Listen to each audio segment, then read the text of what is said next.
Hi everyone, I'm Ariful Islam, a virtual bookkeeper working since 7 years in USA, UK, and Canada. Today we will discuss about what is bookkeeping.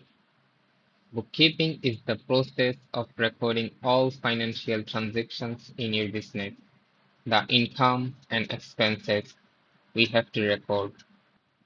For example, we have a coffee shop. If we sell coffee to the customer, it will be income to us. Before selling a coffee, we have to make it. So to make the coffee, we have to purchase milk and beans.